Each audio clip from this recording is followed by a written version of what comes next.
Straight Shooting Outdoors is brought to you by Killing Sticks, premium carbon fiber arrows, and Ambush Archery from Kalmar, Alberta. What am I going after? There's two good whitetails out here. Just frame-wise, the one looked super. Maybe the biggest whitetail we've seen, I don't know. Later it saw another one, then he got some pictures of. Also looks really good. Really wide and long in the main beam. I don't know score-wise, but either one of them are shooters for sure. Got 140 plus probably.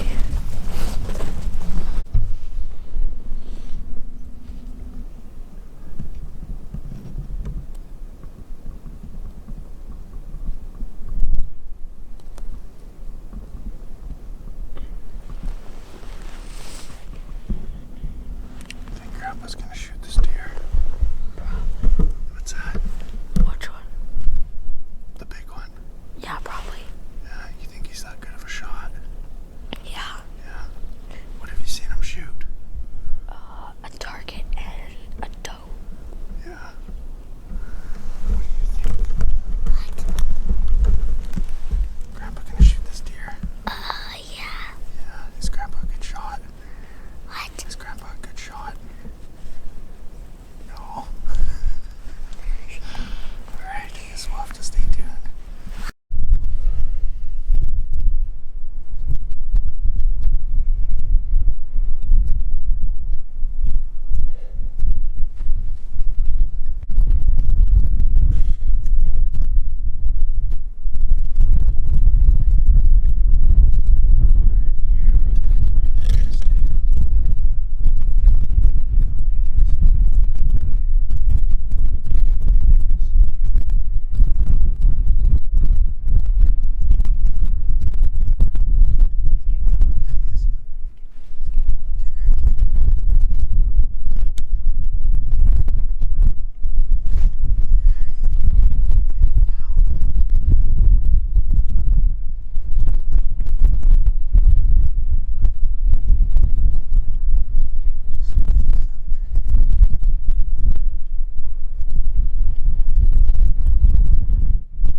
Head moving all over again. Oh, he's getting up. He's getting up. He's getting up. Let him go. Sorry, on him. Yeah. I'm gonna wait.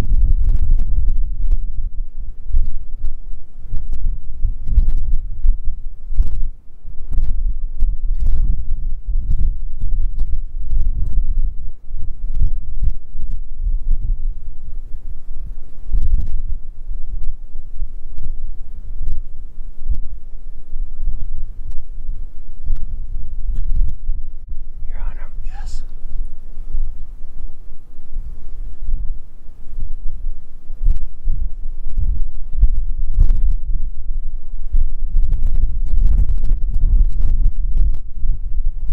Shoot. I would. Just squeeze, make sure it's good. Turn.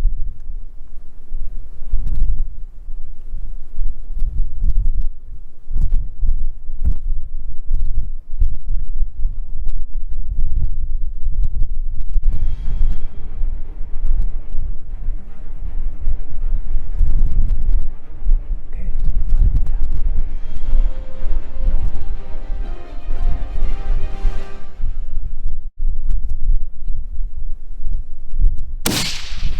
Dropped him. Reload. Reload. Is that him or a doe?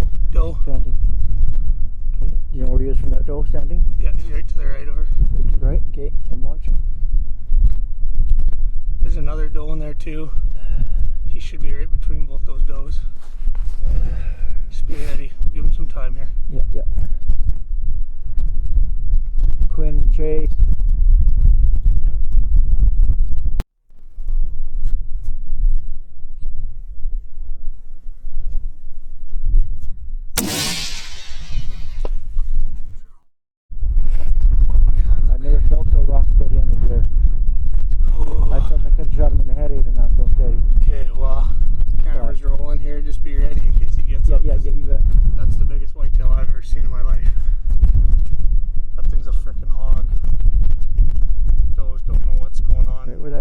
up. He's about 2 body lengths to the right of her. You betcha, yeah. Straight between where she's standing and that tree in the All the background. does are gonna go check them Those are out. gonna go check them out, eh? I can Okay, finally while you stay on that deer, walk me through what just happened. Talk loud. Ooh, okay, first we saw a doe over here feeding on the next berm. After we come out after these 2 good bucks, it's some wide open stuff out here. They were on the move, took us an hour to get out here. There's 3 or 4 or 5 different berm crossings. Follow a berm to the corner. We got one bedded way out by the street, like I don't think that's him. So I did see one doe back there in and out past the other berm, feeding. Let's go back and check that out. Leave the kids where they are. Left the kids there, come crawling along this berm over the top. Sure enough, the doe's laying there. You said, big buck, big buck, big buck. There's a big rack. So I never saw him for quite a while till we finally got a little bit of plan together. I peeked over the top. I saw his head swivel once, and he's big. He's got tall tines. Let's make a plan. It's 350 maybe. That's a ways. The wind's blowing. Let's get further up this berm. We'll crawl over the top and be able to get on him and see him, probably shoot him. So we ranged it at 305. He went back and got the kids, brought them up here to experience it, but the poor kids had to sit below this berm from the freezing cold wind for the last hour. Quinn was sleeping. I've been staring through this scope for an hour. Every time his antlers come up, I was on him ready. I kept shifting and getting comfortable and making sure I was rock steady. And then when he stood up, I felt like shooting him, and he was kind of facing us a little bit. The doe's got up, funny being a mancy, so when he stood up, he wasn't kind of looking at us, but kind of this direction. I wanted him to turn. He didn't turn. I said to Eden a couple times, "You on him? You on him?" He said, "Yeah." And I was thinking about shooting, and I did. And I said, "I want him sideways." He didn't move, and he's like quartering toward us. I was rock steady. I felt like I could have shot his eyeball out on here. And then I said, "Okay." I think I said, "Okay, I'm going to shoot." Squeezed it, boom, whack, drop. Adrian said he dropped. Just dropped in his tracks. How many years have you been waiting for a deer like that? My whole life. How old are you? That's got to be my biggest whitetail. I'm 56 years old. I've been hunting since I was 14. So you do the math, 42 years. Hunting whitetails. Never been in the right spot at the right time to find one like that. Never been in the right spot at the right time to shoot one like that. So if you want to see some raw motion here in about 10 minutes, just shake it, eh? Well, that cold is settling in now. I didn't have time to shake before that. I couldn't. I don't know how I didn't, but I didn't. What's your nerves right now? Just pumped, just excited. Like it doesn't feel that cold. I just glad to be up that bank though. That was all muddy and cold. My nerves are, I don't know. My nerves are shot a little bit. Super pumped. This is raw emotion right here.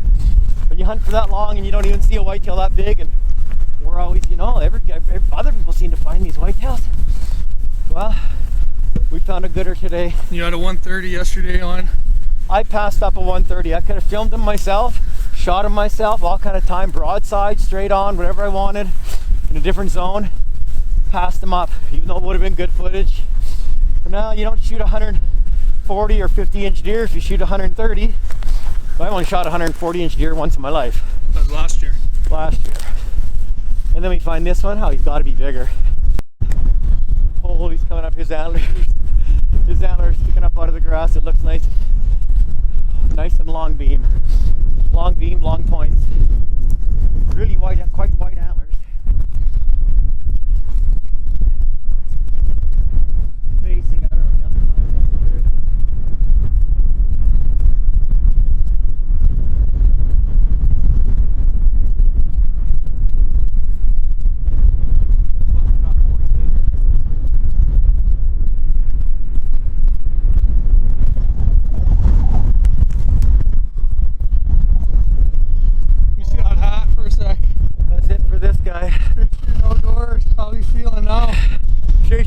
Gets the job done this year on big whitetail.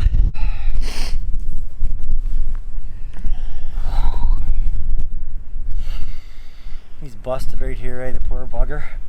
Nice 5x4, eh? Oh, He's got blood all over his antlers on that inside. Yeah, from fighting or something, eh? Nice deer, Dad. Yeah, nice deer. I've got some nice long points here, eh? Like 9, maybe 10 inch points. Got some good main beams too.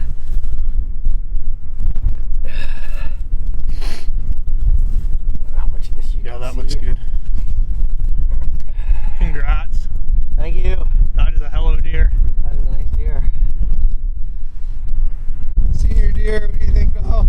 So I think now, yay, that part's over. It's super exciting walking up on a big whitetail. Everything just played out so great, so perfect for us. Waiting for an hour for him to stand in the freezing cold there, and he stood, waited. He wasn't running, he wasn't alerted. The does didn't see us, nothing. Took all the time in the world. Then he just dropped. And then you just wait on him to see if he's getting up, and there was no way he was getting up. Shot here in the base of the neck somewhere and just must have spine drop, right? He dead before he hit the ground, so perfect one shot kill, straight shooting outdoors.